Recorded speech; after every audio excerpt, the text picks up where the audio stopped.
and welcome to UC Weekly News. I'm your host, David Danto, and joining me is my partner, Dave Michels. How you doing, Dave? You're very yellow today. A yellow, and I'm drinking my orange soda, my naranja. What is it? Naranja laranja. That's there you go.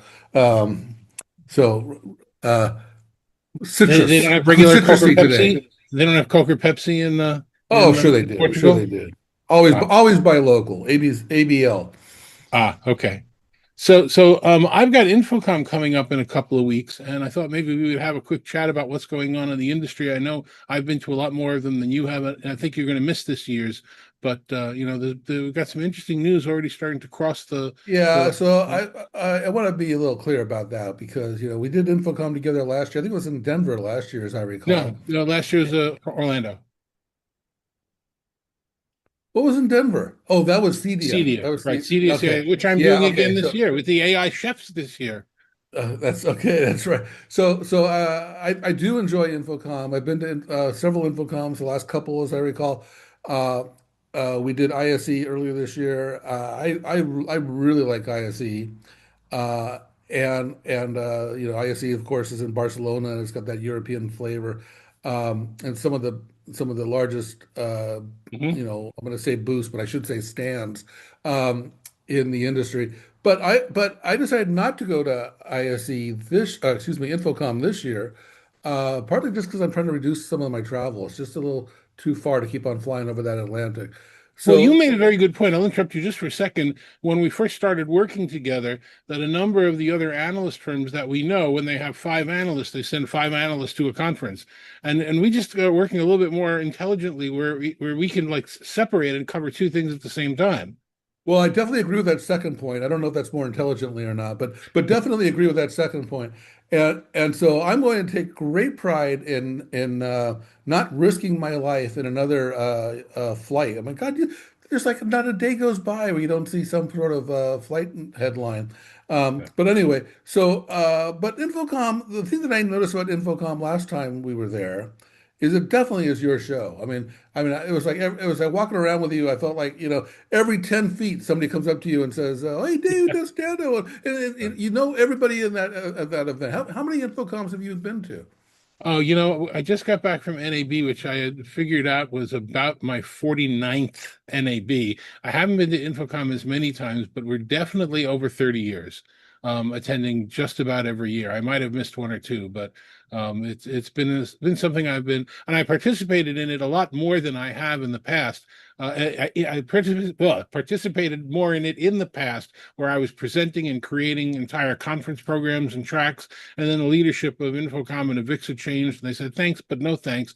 This year, I've been invited back to present, so it's interesting. It's been a kind of a whole round robin trip, but yes, it is a show where I know a heck of a lot of the people, and I'm very pleased to run into as many as I do, and upset that I And, and, can't and spend most time with and most everyone. of that 30 years you've been on the vendor side. Is that correct, or is that inaccurate? No, that's actually not accurate. It's I'm one of the few unicorns that have been an end user and a reseller and a consultant and now an analyst. So I've actually taken the industry from every side, from what it's like to buy and put in these things, to use them, to recommend and design them, and now to talk about them and analyze them for where they fit in the industry. So it's a very rounded approach that I don't think that many people in the industry have. It is well, yes, okay. So let's go into that a little bit. So as you walk through that conference, um, how has your reaction evolved or changed over the past, few years? It's a great question to think about. Infocom's keynote used to take place the day before the show opened, and it was always a person of interest, an astronaut or somebody who's written a book or a magician or somebody who's talking about things. It was never really all that important to the industry. It was just a good, public speaker that was of interest to the community. And Yeah. this year specifically, we're seeing a major change. The same year that Microsoft didn't go to Enterprise Connect, and Cisco didn't do a keynote at Enterprise Connect, they're both now doing keynotes during the show of InfoComm, with Ilya Bookstein doing it on Wednesday, and Espen Loberg from Cisco doing it on Thursday. So clearly, either InfoComm intentionally or the industry just by happenstance has decided that this is where the audience has now moved to for those presentations for one reason or another, which is a major change in the show, a major change in the way you're looking at it.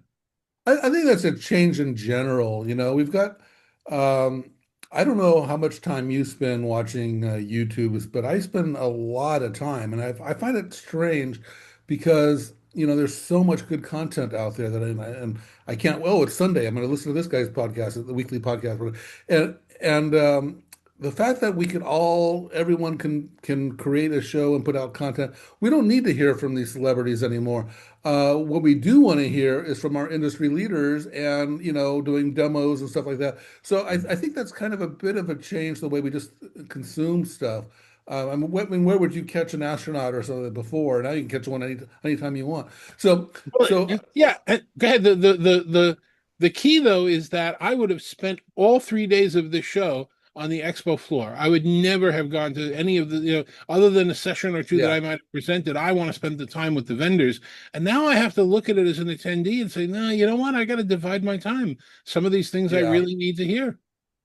But the problem with those two keynotes that you mentioned, Microsoft and Cisco, is that they're too happy now. They like each other. And I liked it, what was it, 10 years ago when Rowan was, pulling punches and Zig from Microsoft was kind of, take that Rowan and, throwing mud at each other and a little bit of debate. Now you get to hear these keynotes, you just hear about how everybody's so happy and great and everybody gets along. It's no fun. I want some more controversy. Well, these vendors are.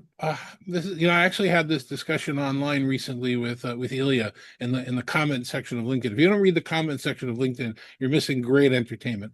But he and I were talking about. I think that for years our industry has been talking about these mythical rooms that need to be built out. The 80-90% of rooms in the world are available to have equipment, and I just think that the numbers I've seen, like 40 million, 50 million, I just think that's BS, to be honest with you. I think it's been BS since we've been talking about it, and it's BS now because a lot of the rooms just don't need equipment. And what do we call an equipped room now? If we slap a display in it, it's equipped. And so I think Yeah. the number is just a kind of a fantasy tam.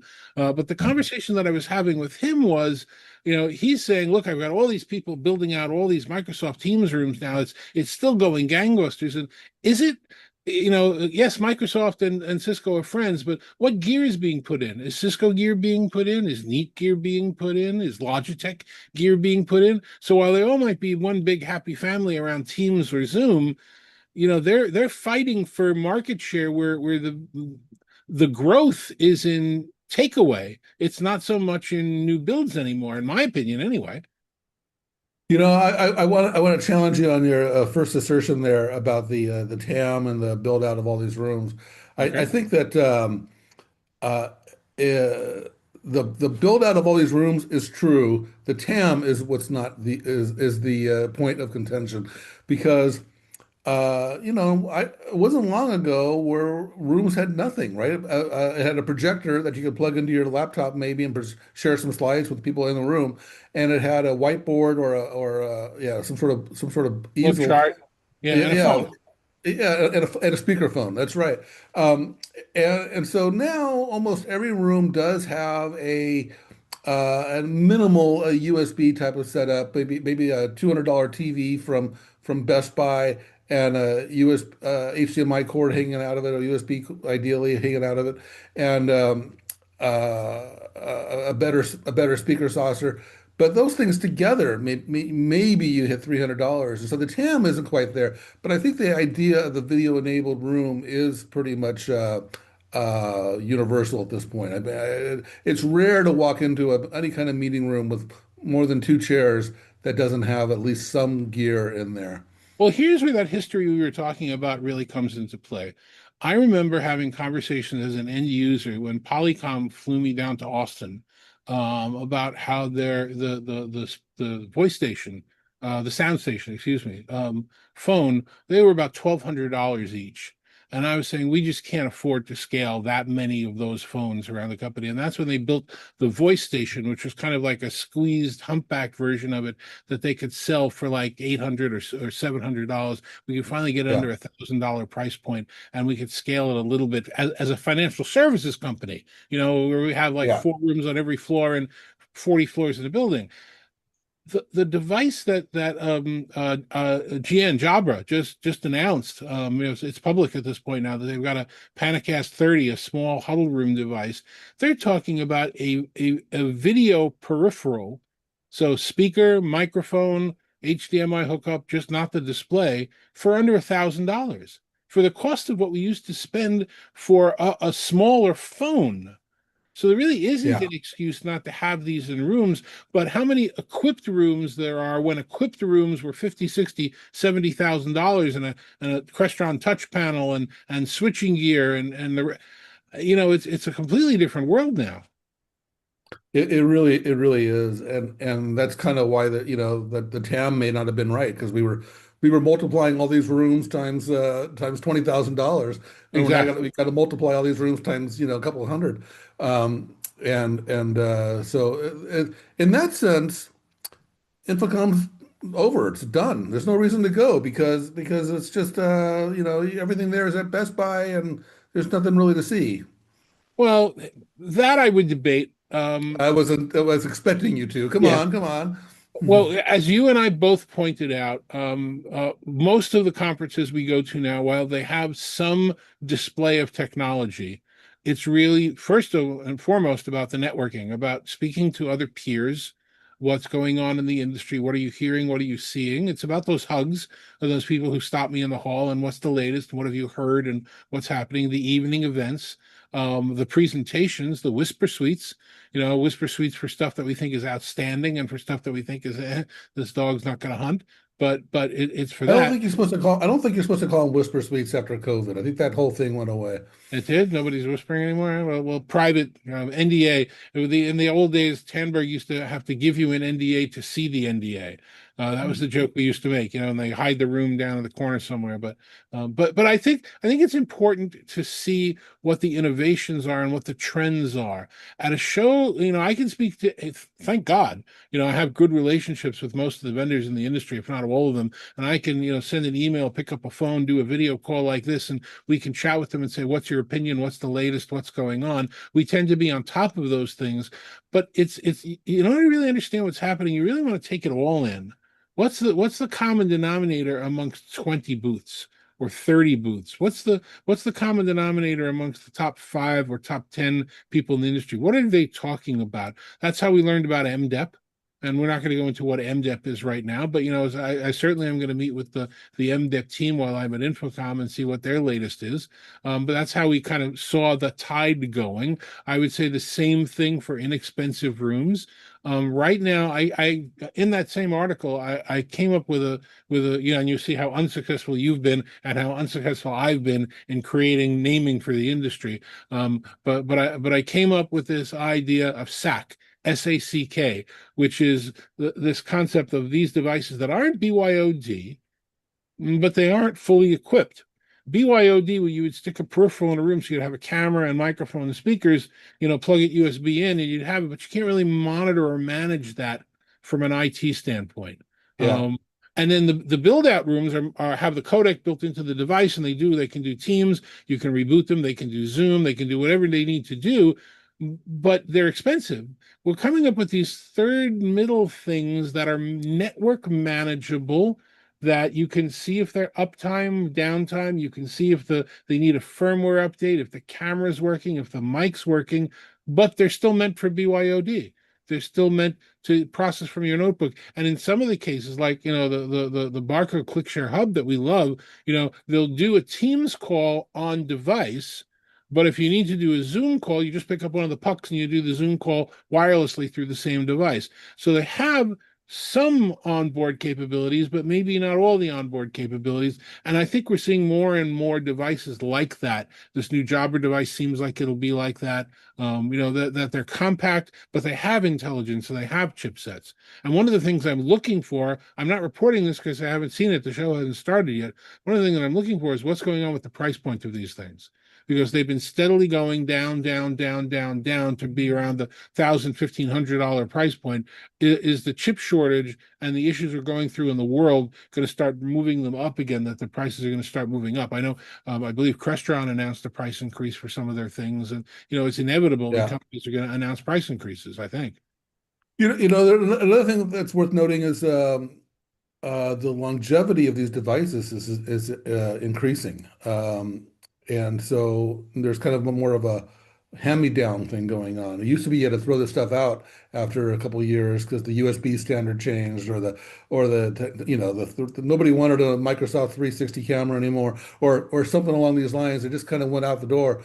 But now you've got a couple generations of USB that are working. I mean, I still use you mentioned Jabra, so let me think of it. I got the Jabra, I forget what they called it, the little speaker saucers. I got that maybe 10 years ago. I still love it. And it's still a viable functional device. And so uh, another reason why all these rooms are getting equipment, the hand-me-downs. Well, it is and it isn't. When we were in the enterprise in the user space, we were talking about for video equipment when the rooms were $50,000. We're talking about a 5 to 7 year depreciation, and the Yeah. 5 to 7 year depreciation has turned into a consumer depreciation of like a mobile phone, which is, if you're lucky, a year and a half. That you can use it, but it will work for 5 years, but it won't work the same. Like right now, you're using, I believe, the camera in the Cisco Desk Pro. If you were to shift considerably to one side or the other, the camera would pick you up and automatically adjust. That wouldn't have happened in the prior generation of equipment, which would make a terrific shot and work fine, but it wouldn't have that ability, that AI ability to pick up and understand the shot and move with you. So what they're Yeah, doing except for just point of contention correction is I turn off all those features on the yeah, Cisco because it's not very good at it. It always keeps you up on the very top of the screen, top of the camera frame, no matter what you It, do. it's So it's no, and I'm going to correct you there. It is good at it, but it's designed and programmed and built for rooms. It's not built for sitting in front of a device. It's the same software, which is cool. But the point is now these rooms. When was the last time? I always pick this up when I'm working. I can't find it. What do you know? It's not here. When was the last time you saw one of those rooms here? One of these sitting in a conference room. Green to start the meeting. There's the camera, adjust left, right. You'd walk I in. remember the full-size keyboard thing. Keyboards, if you're missing it, you can't start your call. It's late because you don't know the control. You walk into rooms now, once the call starts, which is another piece of friction, you're not aiming cameras anymore. I used to, as a consultant, I had to interview like 5 or 6 different companies for a project I was working on, and they all had video conference rooms, and I had video conferencing here, so I was able to sell my services as a consultant, saying I don't have to fly to these companies. I'll just interview them over video, save a lot of money and time. So I would interview them, and I would turn on the video, and I would get a great picture of their ankles. And I had to explain to them, yeah, find the remote or the touch panel, find the camera button, tilt it up, move it forward, make a shot so I can see your face. That doesn't exist for some reason. That gear still works, but Yeah, that gear doesn't have the features to do the framing anymore. And that's one of the reasons why I've had a bone to pick with Microsoft, with Zoom, with a couple of the other companies that are all off on the AI world, because those are the kind of feature sets that change the nature of the game that will yeah, cause people to replace working gear with better working gear. yeah. And we haven't had that kind of innovation in a while. So I'm hoping it's another thing I'm hoping to see at InfoComm is what are the latest Well, innovations? are you going to be doing the Pickets event at InfoComm? We are. I, We're I mean, absolutely. I know without without me as eye candy, it's going to be a little tougher. But It is. I will admit it is a little easier to record and cue you and let you be the spokesperson than it is for me to set it up and do it myself. But I'll manage. I'll squeeze by. Yes, we've got four companies right now that we've identified that have products and services that are really outstanding that we're going to highlight at the show. And I'm hoping there'll be a few others that we can find that again, two different reasons that we want people to stop by and see them at the show, so they should be looking for this tag that says this is something that we think you should stop and see and really work out.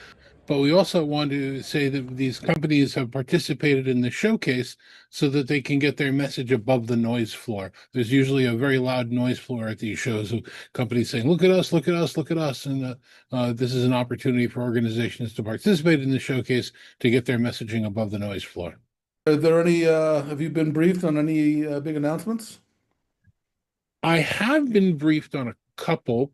Some of them are NDA until the show. The Jobber one that we talked about, their Panicast 30. When you and I were together when Josh Blaylock was with them, he's not with them anymore. He's now with Shure, showing us the new 40, which was a $1,500 device. So, they've gone from the 50 to the 40 now to the 30. At some point they'll have, the Panicast 3, which fits on your pinky. But that's something that we've been briefed on.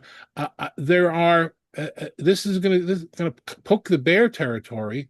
We've talked for years and years and years that companies want devices sitting in their rooms that they can use to do a Teams call or a Zoom call or a WebEx call or a Google Meet call.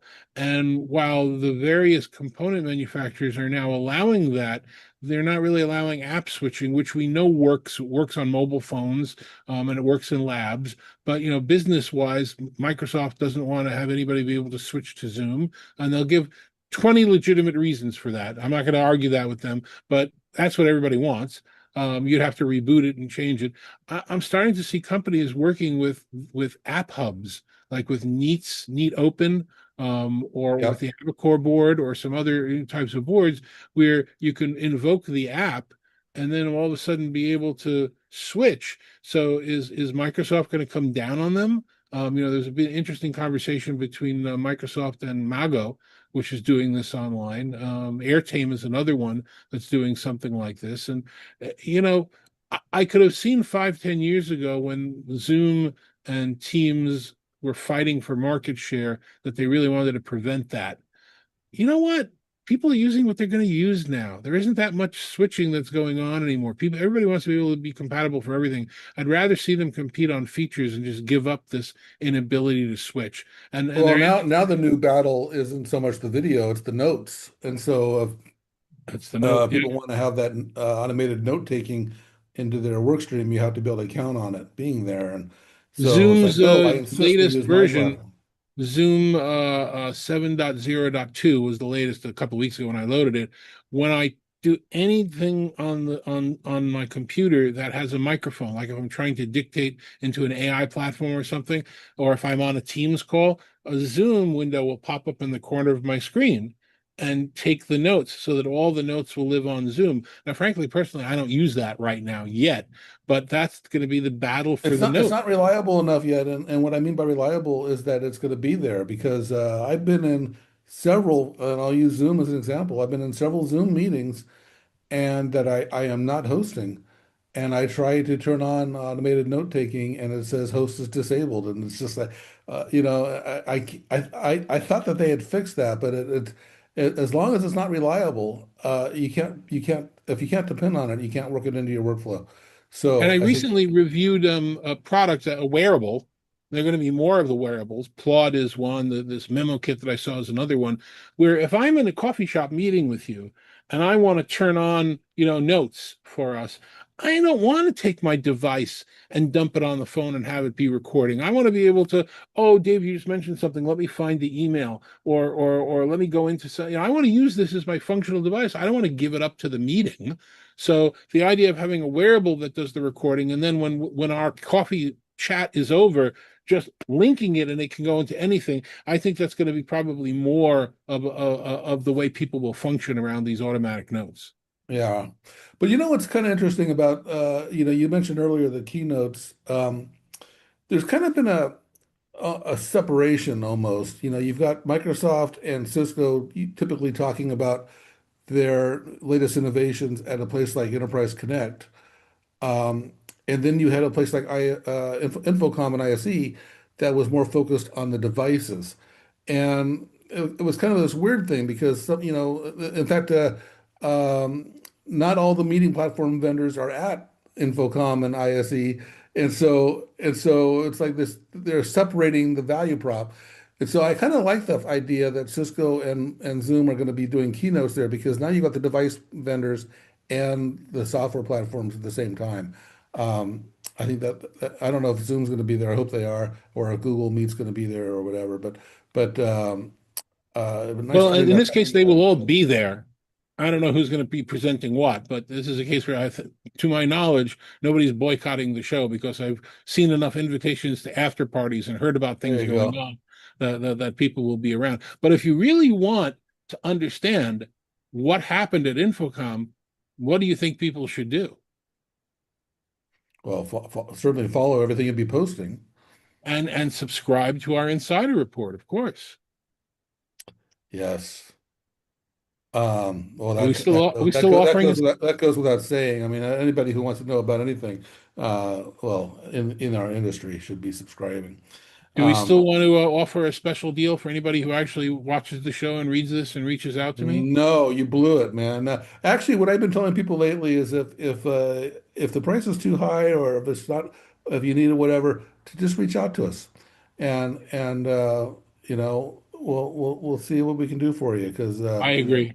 I think it's some of our best content. I mean, I know a lot goes into it every month, and there's just a lot of stuff in there. So um, I would love for more people to read it. That'd be fantastic. So, last word, Dave. Well, I'm going to be gallivanting around Vegas again for the fifth time this year, and I'm not done yet. At a conference. You doing anything in June? In June, I've got the very first week of June at the 8x8 analyst event back in California. And as of now, I think that might be my only event. Oh, no, but at the end of the month, I'll probably be going to the InfoBit in Croatia analyst event. Um, they're almost equal distance from where I'm at in Europe. And so yeah, either way, long journey. I was looking at the flights to Croatia, and it was like there was one flight that's like 6 hours. Then every other flight was 24 hours because you missed the layovers or missed the connections. Not easy to get there. Um, Well, Dave, good chatting with you. Thank you for spending the time here, and thank you for passing the torch to me for InfoComm. And we'll see how that one works out as a solo. And I might grab a couple of analysts here or there along the way, but we'll see how that works out. And thank you very much for watching the show as you do every week. We'll see you next week. Take care.